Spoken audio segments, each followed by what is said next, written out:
All right, so let's get into your Facebook ad copy. And learn how to master the text of your Facebook ads. So you've got a nice picture, right? But you just need to know what to say now in your copy. And Facebook, depending on the ad, I mean, you've got a headline and a subheadline, and sometimes even a third one where you can describe the link a little bit more. So we need to have some good text on what to say. Okay, so I mean, the number one thing with copy, until you're an expert copywriter, go out there and swipe it, right? Find copy out there and make it your own. Good examples. I'll show you some good examples here on Yahoo.com, where to find some easy swipe copy there on Google Suggest, on Google Ads, and Facebook itself. So let's come over here. First, let's go to Yahoo. The reason I bring this up is Yahoo's newsfeed here is always full of really captivating stories. I mean, some of them might not be relevant, so you just keep moving through, but let's see what we can find. I mean, I'm totally doing this ad lib here. So, um, a little girl who bonded with NCAA star dies. I mean, it's emotional. Tales of heroism emerging from a school stabbing. I mean, that's really unfortunate. But here's one: how much to tip in every situation? Okay, so maybe you don't know that. That's really curiosity based. How much to tip in every situation? I'm curious. I'm gonna click, right? You can see the subhead here, and make note of what they're saying here as their subheadline, that as well as their call to action link. Um, these Yahoo article writers, whoever they are, do a great job. I mean, words, 5 phrases you should never put on your resume. That's kind of cool. It's short. I know that there's only 5 things. I can click through 5 things really fast and see them, so I know that this is a fast article that I can consume quickly. Um, there's some kind of a threat involved here. What's going to happen to me if I do put those things on my resume? Oh my goodness, I better check it out. Um, right. So, I mean, there's these current events things, which are great. This one's interesting. 101-year-old message in a bottle finally arrives. This one's great because I mean, it's curiosity based. It's pulling up um, things that everyone's heard about, messages in a bottle, and this one's got history behind it. The picture's interesting. I mean, I noticed it right as I scrolled by. What is that weird bottle? Things like that. So, um, anyway, just scroll through here and get some great ideas for some swipe copy. The ones you like, save them, copy them and save them, and then in the future you can use pieces of them, or to understand how to phrase your headlines. Let's look at Google Suggest now. So if we go over to Google, Google Suggest is what comes up when you type in this bar. So let's do a golf product. So we're going to improve our golf swing. So if I just start typing in golf, I can immediately start to see what other people tend to type in when they type in golf, right? Google's showing me the popular ones. I can get more specific and get even more ideas. So golf swing videos are popular, golf swing tips are popular, golf swing analyzers and mechanics and shirts are popular. So I can use this in my ad copy by deciding whether or not I want to promote the fact that I have a video on my page, or that I have tips on my page, or that I can teach you the golf swing mechanics, or things like that. So um, just do different versions of seed keywords and figure out what people are looking for. That way you can write a headline that speaks directly to them. So improving your golf swing is big. Improving my golf swing, improving your golf swing driver, improve your driver, golf swing with drills. So yeah, drills, that's interesting. So that's really specific. So 6 drills on how to improve your golf swing. Six drills you can do today to improve your golf swing by tomorrow. Whatever. So um, using Google Suggest is a cool way to do that. So once you have a good buyer keyword like this, search, and here in Google itself, you can see all the ads, right? All these ads that are running and all these ads that are running. Well, there's some more copy for you. So here's somebody, they're running these ads, and if these ads stick around for more than, more than just a really short term, you know that they're working. That's why they're there. So even these top organic searches, I mean, they're there because people are interacting with them and searching with them. So effective headlines here. So top 3 golf training aids, surprising new training aid that shocks the status quo, right? So that's really good. Copy, um, easily add an additional 12 to 16 miles per hour to your drive and get up to 40 yards off the tee. So really good copy here. So you can swipe all this and add it to your, your copy swipe list. So you've got ideas on when you're writing your headlines. So anyway, even on Facebook itself, so what you can do is you can go and like pages and join groups and stuff that are on the topic that you want, and make sure you're following and liking and joining all the things that are similar to your niche. That way, you're going to see in your newsfeed, you're going to see ads of your competitors, and that way you've got a lot of swipe copy there too. So tons of places to find it.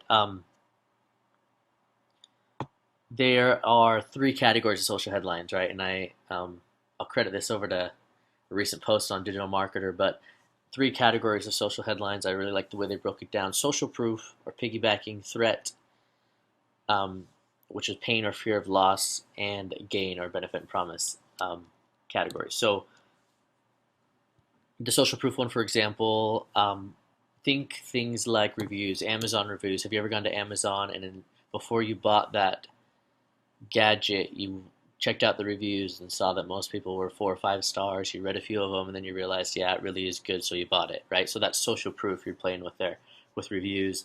Testimonials are more examples of social proof. Referrals. I mean, social proof in the real world is if somebody comes up to you, or you mention that you really need a dentist, and your buddy says to you, "I know the best dentist in town." That's a direct social proof, referral, word of mouth type thing. So that's what social proof is. Kind of a note to remember with social proof is the more people that are making that choice, and the more influential that person or people are, as the stronger the social proof. So, um, if I tell you, as your buddy, if I tell you that this is the best toothpaste in town, in the market, then it delivers one level of social proof. But if your dentist, who I would say in that regard, in that context, is very influential, if your dentist says this is the best toothpaste in the market you should buy, then think of how much more weight that carries, right? So how many people and how influential are the people who are given the social proof? So social proof headlines, some examples. So with this in mind, piggyback being writing on, on a celebrity or an influential person, and social proof being just people, lots of people, reviews, testimonials, people you trust, stuff like that. So an example of social proof: why thousands of New Yorkers threw their cell phones in the gutter on Friday. Why the heck did they do that? Obviously, a lot of people did it. I got to figure out why. I'm going to click, right? An example of piggybacking social proof is what Dr. Oz eats for a midnight snack, right? Dr. Oz, the guru of health, and what's he eating for a midnight snack? Maybe I should copy him. So here we are piggybacking on his reputation for social proof. So that's one category of social headlines, of Facebook ad headlines that you could use. So use kind of a social proof angle. Here's another one. Here's another category: threat or pain or fear of loss. So basically, the idea that if you take action, you can avoid some impending doom or some imminent pain, or keep what you would otherwise lose. Okay, so here's some examples of threat, fear, pain, or fear of loss ads. To an example, what the banks aren't telling you and how you can save hundreds every month. So you're going to lose hundreds every month. There's pain in your ignorance. You got to click, right? So the next one, warning, right there. It's a threat. Warning: don't eat another vegetable without reading this.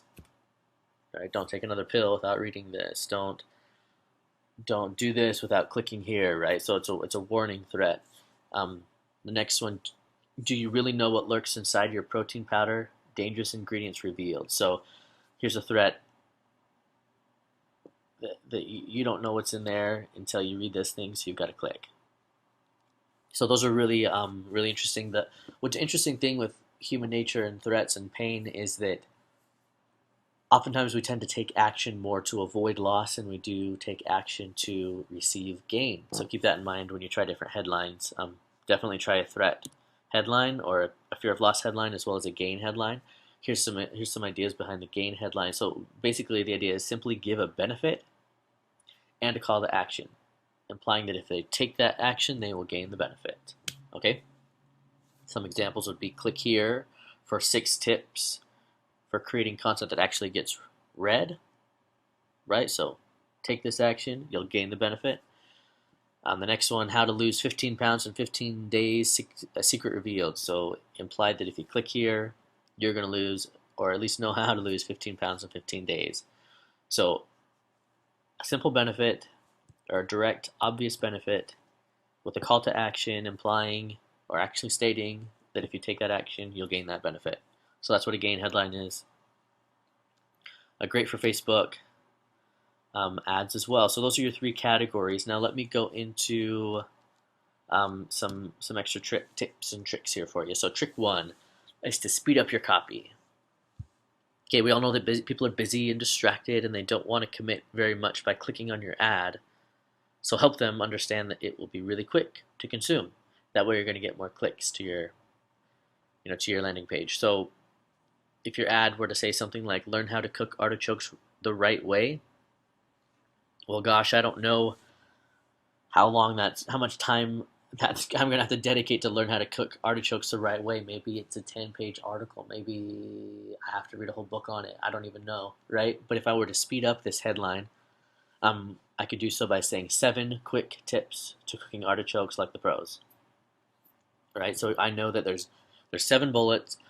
If I clicked through here, sure, there's probably paragraphs with each bullet, but I could probably just skim through and see the 7 tips and be on my way, right? So I've sped up the copy, even though I'm busy and distracted. There's enough of a benefit here that I want to grab that I'll do it as long as I know there's only 7. That's trick number 1 is to speed up your copy. Trick number 2 is using a quote from Ralph Waldo Emerson: "Curiosity is lying in wait for every secret." Okay, so curiosity-based copy. I learned this from Russell Brunson. He taught me that curiosity-based headlines convert. So take a gain or a threat, right? Or even social proof, I guess, but a gain or a threat, and attach it to something bizarre or unrelated. It teases readers with your curiosity. So, for example, I could have an ad that says lose weight and gain muscle mass seemingly overnight. Sure, seems like a good headline. Or I can add curiosity to it, which might really get a lot more clicks, and it says how a prisoner of war, in order to survive, learned the secrets of rapid muscle gain seemingly overnight, right? So now you've got a story. It's interesting. I'm curious. How the heck can a prisoner of war do that? So I'm going to click, and that curiosity is going to drive those clicks. And so this is just a good overview of Facebook ad copy. Again, go back to your sources and swipe and see what people are doing. Swipe all the copy you can, modify it, make it your own, use the right phrases. Go to Yahoo and look at their ads or their news feed that's always cycling. There's always 100, 50 to 100 new articles up there every day that you can cycle through to get good swipe copy ideas. Also, like I said, you're doing this for Facebook, so you might as well get into Facebook. Make sure you have tagged yourself as somebody who's interested in the topic that you're building ads for, so that you can see all the ads of your competitors, right? If you're in weight loss, well, make sure that you like Dr. Oz and Oprah and all these weight loss books, and you watch The Biggest Loser, and make yourself the person who's the target audience for your competitors, so that their ads will show up in your newsfeed and on your right hand side. That way you can swipe copy from Facebook too. And again, always use Google. Google has ads running all the time. Just type in your keyword and you get a whole bunch of ads to look at and swipe copy from. So anyway, I hope this helps and that you have some great understanding on how to write the simple copy that the Facebook ads take.